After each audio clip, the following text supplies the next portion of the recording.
Real estate crisis in America for those who won't get realistic about their home's value. Today, I read an article on foxbusiness.com written by Christopher Murray titled, "Many homes are sitting stagnant on the market, causing more frequent price drops." According to the author, sellers are pricing their homes at record high prices, but buyers aren't biting. Well, my friends, I wonder why. A 30-year fixed-rate mortgage is in the 7% range these days for someone with ideal credit and an ideal debt situation. The multiple offer mania is pretty much over. I'm sure there are still some hot areas around the country, but homes are not flying off the shelf like they once were. The real estate industry has cooled dramatically, and I hear about it all the time from real estate agents and mortgage professionals that I know. Getting back to the article, pending home sales fell by 3.8% for the first half of June, the largest decline in about 4 months, according to Redfin data. The author indicates more sellers are cutting prices.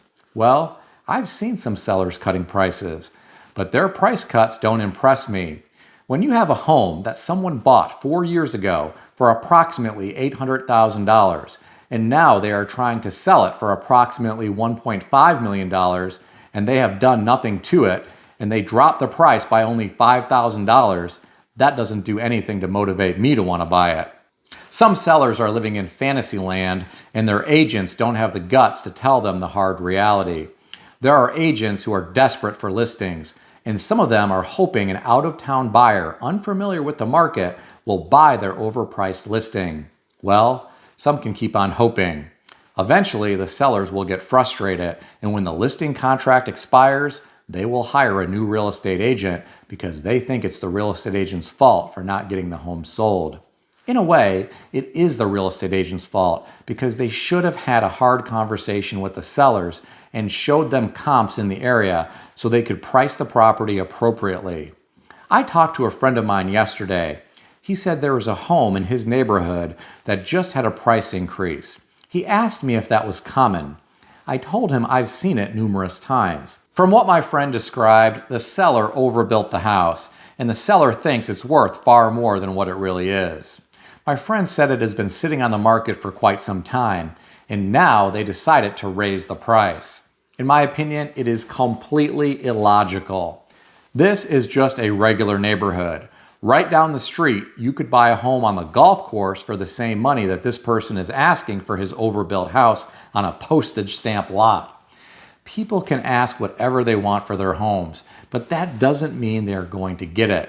Maybe 2 or 3 years ago, there might have been someone who got wrapped up in the fear of missing out and would have overpaid for a property, but that has cooled down. I am sure there are some people right now who have buyer's remorse, especially the people who waived inspections and overpaid for the homes. Some people right now are finding out how expensive it is to deal with home repairs.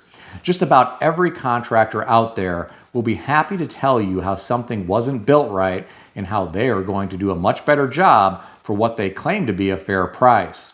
I don't know any contractors who want to do small jobs for a low price. Most want to do big jobs that pay well. Otherwise, they don't want to waste their time.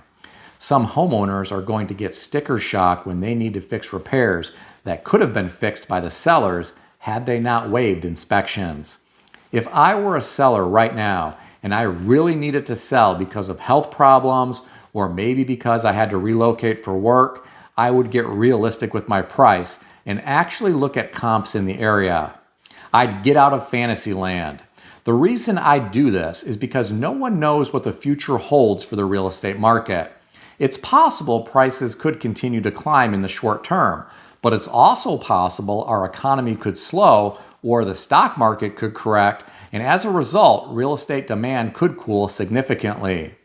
I wouldn't want to risk it. Now pay careful attention to what I said earlier. This is what I would do if I had to sell due to circumstances beyond my control. If I really didn't need to sell and I was okay with the price of my home fluctuating over the next several years and I knew I wanted to stay in the area for the foreseeable future, then fine, leave it on the market and see what happens. But recognize the fact that the property could be stigmatized as the property that's been sitting on the market for years.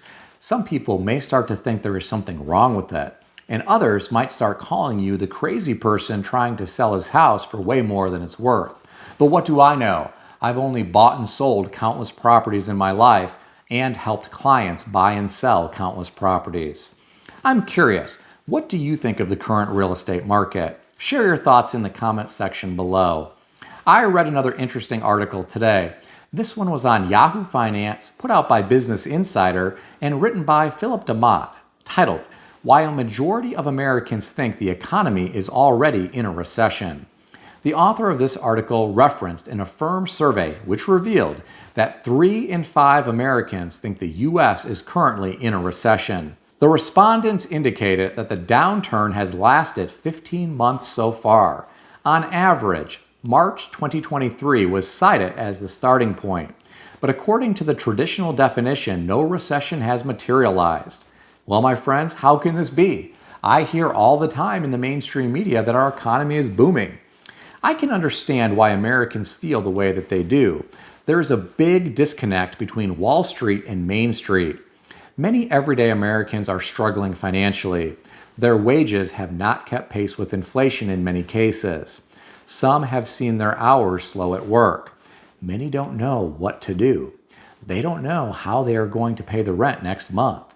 Some can't even afford groceries to feed their family without relying on credit. That can be a dangerous game to play at today's interest rates. While some businesses are thriving, there are others that have slowed dramatically. I've had conversations with friends who have told me how slow their work has been. When you talk to people in the real world, you often get a different story than what you hear on the news.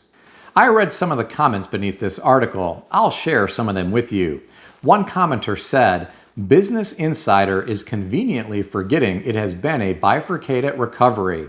Working and middle-class persons have seen their costs significantly increase over the past 3 years, but not their wages. Until that is addressed, people are not going to feel good about any recovery." The next commenter said, "Most people I know are struggling in some aspects, and people on fixed incomes like myself are going further in debt, falling behind on bills, and a lot less food and essentials. It's getting to where I'm going to be going hungry." The last comment that I'll share with you came from someone who said, "Main Street sees the downturn long before Wall Street and DC realizes there's a recession."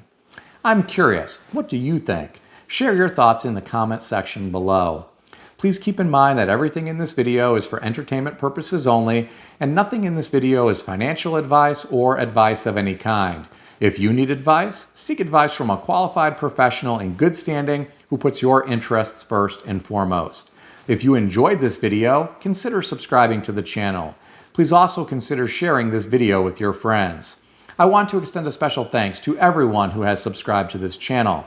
I want to also thank all of my channel members. If you would like to become a channel member, there is a link in the description beneath this video.